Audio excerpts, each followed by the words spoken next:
वर्तमान सरकार जातिगत जनगणना को लेकर क्यों नहीं तैयार हो रही है? भाई मांग हमारी महासभा की मांग पहले भी होती रही है। सरकार ने भी स्पष्ट किया है कि हम SC/ST की जातिगत जनगणना कराएंगे।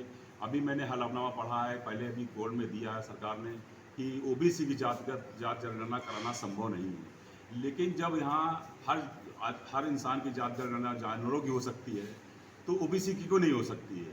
सुप्रीम कोर्ट ने माननीय सुप्रीम कोर्ट ने भी कहा है कि आप लोग बताइए OBC की जनसंख्या कितनी है। सन 1931 की जो जनसंख्या थी उसके हिसाब से 52% सरकार ने माना है, उसी को मानते हुए आज 27% आरक्षण लागू किया गया है। ये हमारी महासभा की डिमांड है और 1931 अभी के 90 साल हो चुके हैं। 90 साल बाद भी आज तक जाति आधार जनगणना नहीं कराई गई है और सरकार ने भी पिछले उसमें लोकसभा राज्यसभा में कहा कि नहीं, जाति जनगणना हम लोग कराएंगे। हमारे बगल में नीतीश कुमार जी मुख्यमंत्री जी हैं, उनके नेतृत्व में आदरणीय प्रधानमंत्री जी से भेंट करने गए थे, कई विपक्षी दल के नेता गए थे, उन्होंने आश्वासन दिया था कि हम जाति आधार जनगणना कराएंगे। लेकिन सवाल ये उठता है, महासभा कहती है कि भाई आप जो जाति जनगणना कराएंगे, लेकिन परसों जो हलफनामा आपने कोर्ट में दिया है ये संभव नहीं है।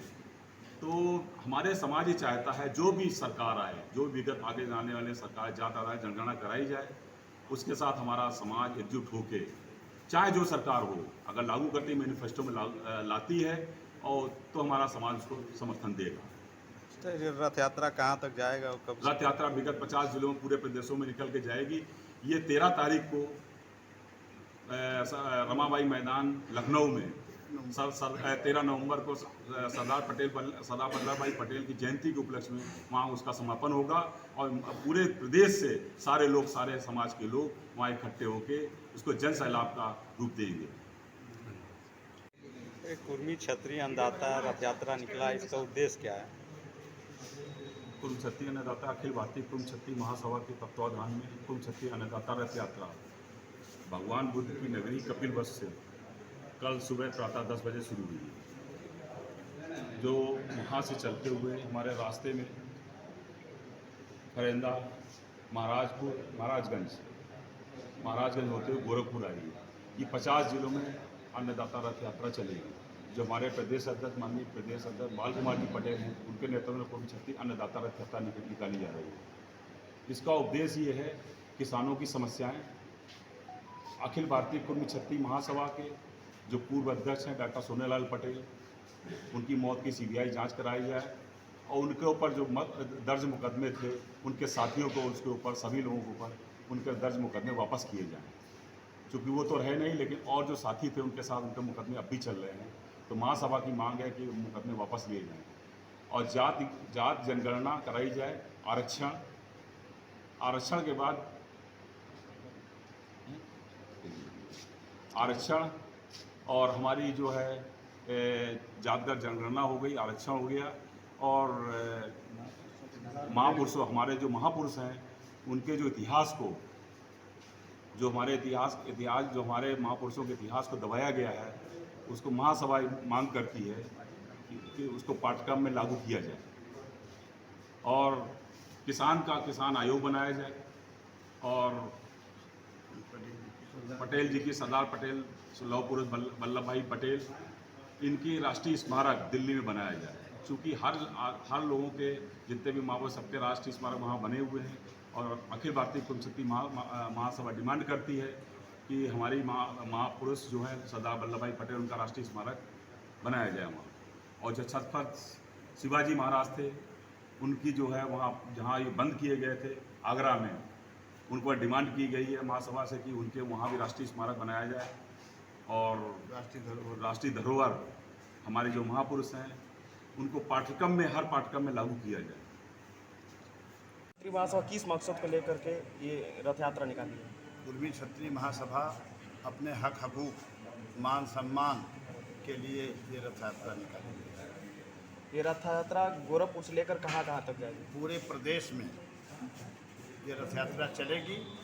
हम अपने नौजवानों को जगाएंगे जिनको आगे मैदान संभालना है, लोगों को चेताएंगे कि 1994 के बाद 26 साल बादों ये महाकुंभ करने का प्रयास किया जा रहा है, वो भी रमाबाई मैदान अम्बेडकर पार्क में, जहां आज तक किसी जाति ने इतना बड़ा जनसैलाब नहीं खड़ा किया है जितना हमारा लक्ष्य है इस समाज का। तो ये देखें कुर्मी लोगों को इकट्ठा करने का एक मंच है। पूरे प्रदेश से जितनी भी शाखाओं में लोग बटे हुए हैं सबको हम सजोएंगे।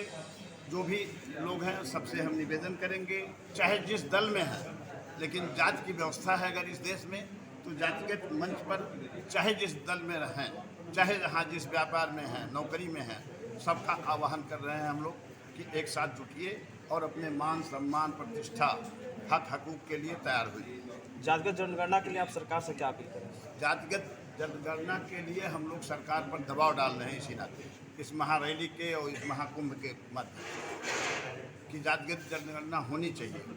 और सरकार नहीं कराएगी तो हम अपने हर जिले के पदाधिकारियों से ये निवेदन करेंगे कि आप अपने ज़िले की, जिस तरह से बरेली में हमारे लोगों ने एक बार करीब 8-10 साल पहले सरकार ने कुछ जातिगत जनगणना कराई थी जिसमें हमारी आबादी बहुत कम दिखाई थी, उसके जवाब में बरेली के हमारे लोगों ने हर घर से कम 3 गुना उससे संख्या ज़्यादा दिखाया।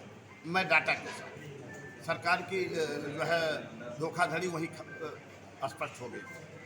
तो हम उस तरह से अपना भी काम करेंगे कि हमारे हर जिले से बाबू मान सिंह जी हमारे जो प्रभारी बैठे हुए हैं इस मिशन के, इन्होंने रायबरेली की पूरा बुकलेट बनाई है कि हमारे लोग कहाँ कहाँ हैं पूरे रायबरेली, तो हम अपना काम भी करेंगे।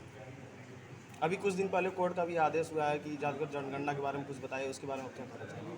जातिगत जनगणना हो जाने से तस्वीर साफ हो जाएगी कि समाज में हम क्या चाहते हैं, हमारी सरकारें क्या चाहती हैं। अगर सरकारों की मंशा साफ होती तो आज इस देश में किसी की कोई समस्या नहीं थी, कहीं कोई आवाज़ नहीं उठनी चाहिए। पूर्ण बहुमत की सरकार यहाँ से लेकर केंद्र तक है, अगर वो अपने हृदय को विराट करें तो कहीं कोई समस्या नहीं, न किसानों की समस्या है, न नौजवानों की समस्या है, न शिक्षा की कोई समस्या है, न रोजगार की कोई समस्या है, न कानून व्यवस्था की समस्या है।